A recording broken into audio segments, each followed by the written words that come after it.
Welcome back. Now to the mortgage market we go, and freedoms and property rights in this country. This is a story that the housing finance and bank guys would rather you didn't know about. It's a plan not only to cover up the fraud closure, but to convince Congress to make it legal. Take a look.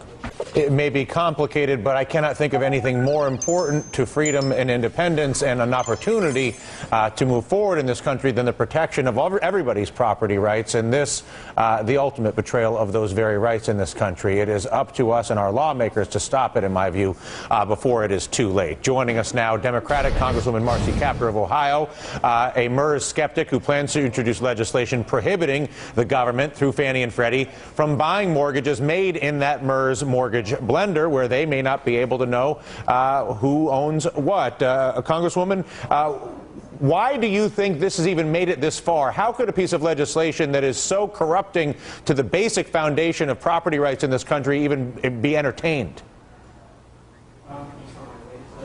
Because Congress has failed the American people in this mortgage foreclosure situation. And the very large mega banks and all of their emissaries, including MERS, basically marched to the tune of about 6 big banks in the country. And so whether they're servicers, whether they're MERS, it's all connected to the head, the very large institutions, largely based in New York and Charlotte, North Carolina.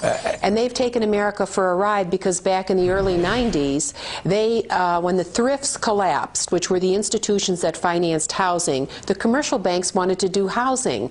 But I said to myself, why? Because the payout is 30 years, whereas normal commercial loans they were used to making is 7 years. Well, they figured out they couldn't make as much money with housing, so they decided to hyperinflate it, and to make more money. And for a while, they made a whole lot, but they brought our country down, and several countries around the world, as you know, are having trouble as well.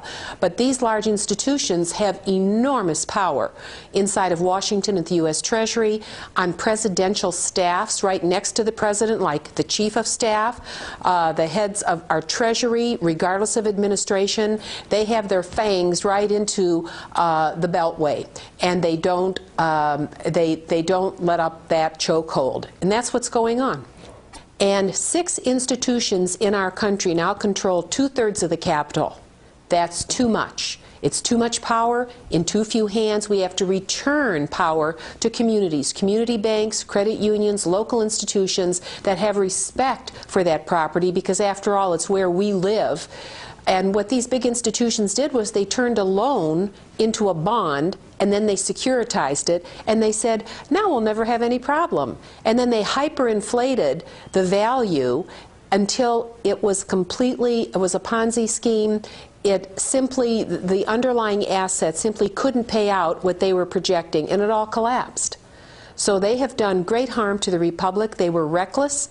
They exhibited very high moral hazard, for which they should pay a price, and many people believe there has been criminal fraud that's been a part of this. So I agree with everything that you're saying, and more people, as they learn how this system functions, and it's an educational process for a lot of people, but as they really come to understand how the pension money and the retirement money of America was captured by the banking system and really used as blackmail to force the government to pay out all of those bonuses that you were referencing. The reason the banks get what they want is because their threat is, if you don't do it, every pension, every insurance fund, every retiree in America is going to have no money, which is a darn good leverage. How do the American people and politicians like yourself that are willing to take on those institutions get enough leverage to protect our property rights, to basically protect ourselves from this ongoing extraction and reduction by the special interest that is the banks and the government, as Thomas Jefferson feared would occur?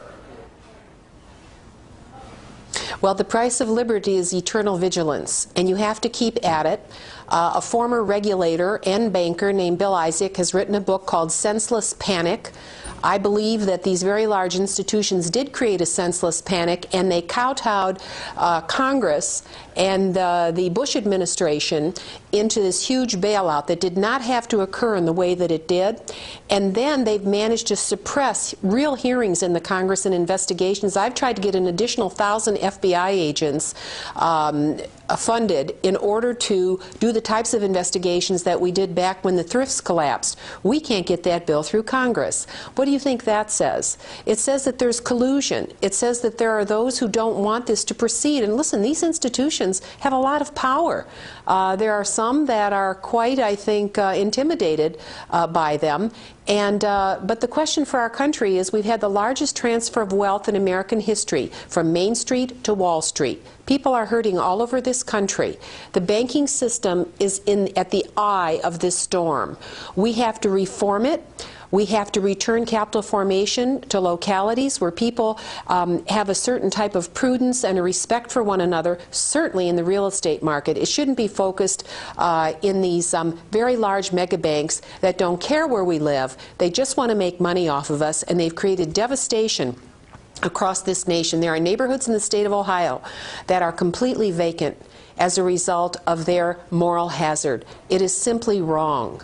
And the MERS issue is important because the blender that you talked about, over half of those mortgages in there are actually owned now by Freddie Mac and Fannie Mae, which are government instruments. And what we're saying is, why should the American people have to pay for those banks' losses? Let their shareholders, let them.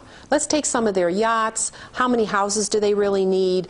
All those limousines, some of the dividends that are paid to these institutions. Why shouldn't they have to put some chits on the table? Why is it just the American people that have to absorb the bills for this? And that's exactly what they did. They're powerful enough to put all of their debt on the American people. Congresswoman, I could not have said it better myself, and I can't thank you enough for taking the time not only to share your views, but to help everyone in this country who's attempting to learn exactly why it is there's not investment in our country, why it is that the financial institutions don't invest, Dylan, but instead if I take could money. just mention, Please.